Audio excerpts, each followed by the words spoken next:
This is the podcast of the Nova Center on Business, Human Rights, and the Environment. Welcome.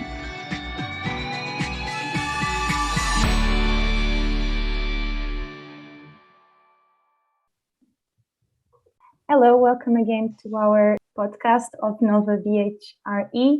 Today we will be with Maria Jose Luque. I'm Sara Félix, and with me is also Alice. To present Maria Jose Luque, she is a PhD in law from the FAU Erlangen Nuremberg, where she developed the duty to regulate concept as a critical and normative paradigm to align the reform of EEL with the state's duty under international human rights law.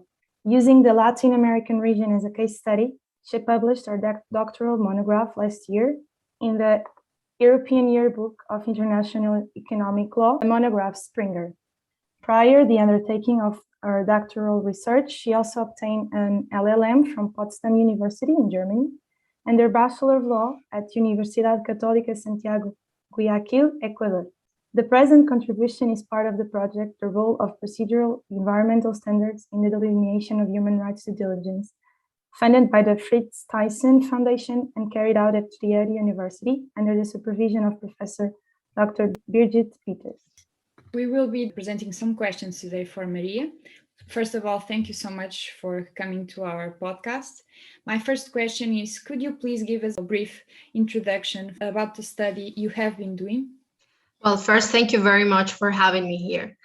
And sure, over the last 2 years, I have been researching on the human rights and environment debate from a state perspective. Yet, with the adoption of the UN guiding principles on business and human rights, and in view of emerging proposals on the corporate sustainability that deal together with environmental and social regulatory standards, I became intrigued by how existing regulatory frameworks such as the OECD guidelines define the environmental responsibilities of companies, particularly when there is no instrument comparable to the UN guiding principles that universally anchors a similar expectation in relation to the environment. So with this background in mind, my project examines, among others, in what consists the procedural dimension of the responsible business conduct towards the environment, as defined by the normative and institutional framework of the OECD guidelines. The purpose here is not only to understand their content and scope of application, but more broadly, I intend to explore which role, if any, they have in the delineation of the corporate responsibility to respect human rights, faced with the fact that they resemble some of the procedures that companies should also observe when carrying out their human rights due diligence process. Thank you. I also wanted to ask you that regarding your research, you focus on the OECD guidelines for multinational enterprises to explore the environmental expectations that multinational companies should meet in adhering states. Thus, according to this instrument, which procedural standards should shape the responsible business conduct in an environmental context? Well, Chapter 7 of the OECD guidelines is clear and stipulates that multinational enterprises should take due account of the need to protect the environment and to contribute to sustainable development through their economic activities. So to achieve this end, companies should follow the following procedural standards. First, they should provide the public and workers with adequate, measurable, and timely information on the potential environmental impacts of their activities. Second, companies are encouraged to engage in adequate and timely communication and consultation with the communities directly affected by their environmental policies and by their implementation. And third, companies are expected to collect and evaluate information regarding environmental impacts of their activities as an element of the environmental management system they should establish and maintain. That said, some provisions on stakeholder engagement and information disclosure set out in chapters 2 and 3 respectively should also inform the content of these standards. To illustrate, information should be understood as a vehicle for public confidence building, while consultation as a tool that enhances the effectiveness of this information. Moreover, environmental reporting, in addition to voluntary codes of conduct, are adequate corporate tools for information provision, especially when this information relates to corporate progress in improving environmental performance. And finally, the participation of NGOs is considered essential in the elaboration of reporting standards to enable companies' communication on how their activities shape sustainable development outcomes. One of the questions that you aim to answer in this study is whether the normative elements present in the environmental instruments could be transposed to the corporate sector. Which main findings could you share with us regarding such a question? Thank you for the question. Well, the preliminary findings of my study suggest that Chapter 7 already assists in translating few of the environmental principles and action plans set out in the Rio Declaration and Agenda 21. In practical terms, this translation process has implicated, on the one hand, to take note of the importance of encouraging the involvement of the business sector to promote a responsible business entrepreneurship towards environment, and on the other, to link the right to access to environmental information with the need to encourage public awareness and participation through this access as normative guidelines of corporate behavior. In this context, we should not forget that Chapter 7 also provides that it considers the Aarhus Convention on Access to Information, public participation in decision-making, and access to justice in environmental matters. Yet the only meaning that we should attribute to this formulation is that Chapter 7 considers this treaty only in those cases where companies perform administrative functions or assume public responsibilities or functions in relation to the environment under the control of public authority. Otherwise, and to finish my answer, one may contend that only the definition of environmental information laid down in this environmental treaty could be cautiously transposed to the business sector.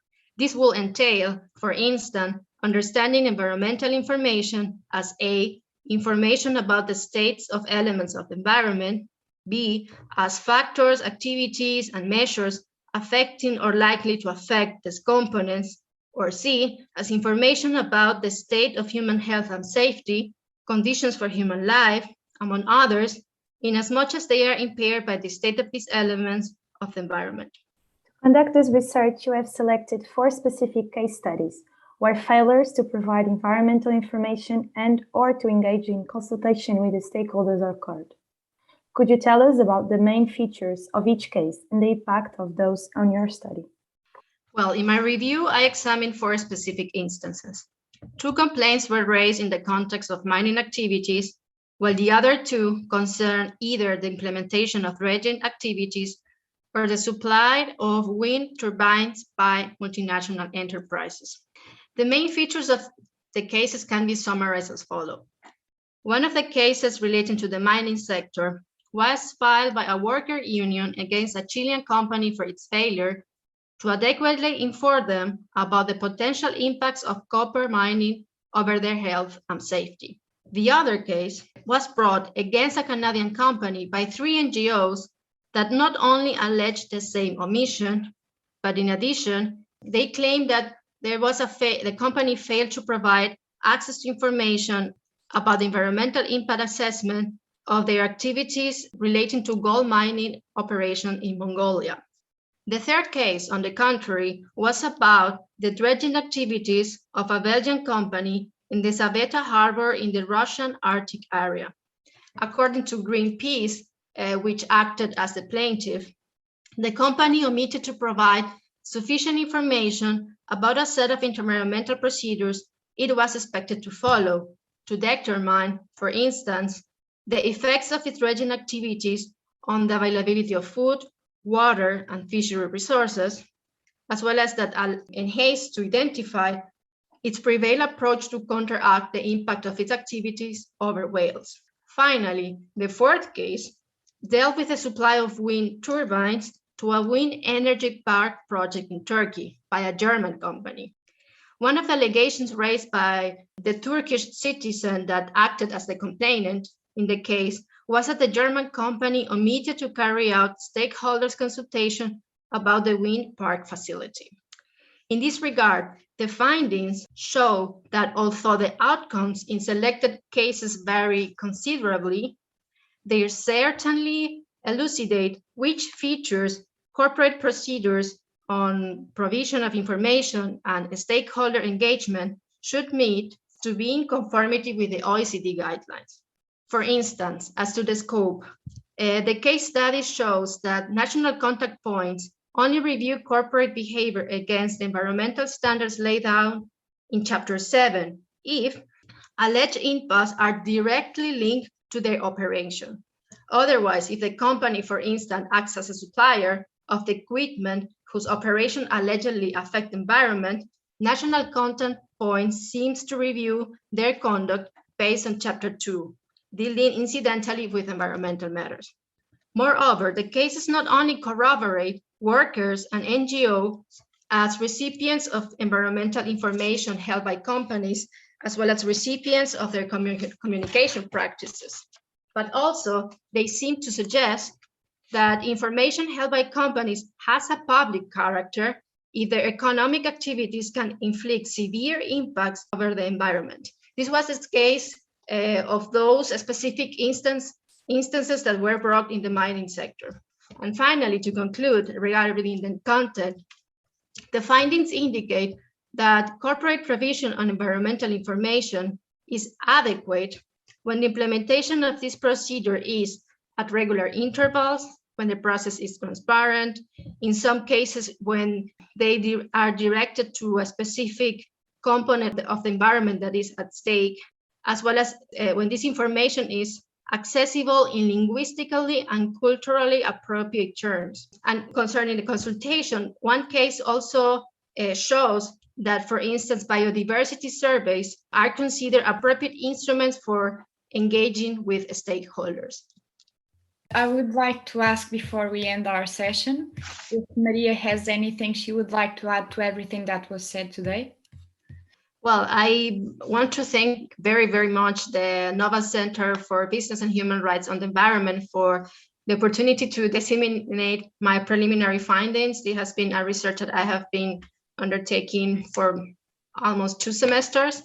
And if you are interested to follow more of my research, you can follow me on Twitter and ResearchGate. Thank you so much again for accepting doing this episode with us. And for everyone that is hearing us, don't forget to follow us on our social media. In particular, we have LinkedIn, Instagram, Facebook, and Twitter. And to check our website for news about our work, new articles, and events that we might have.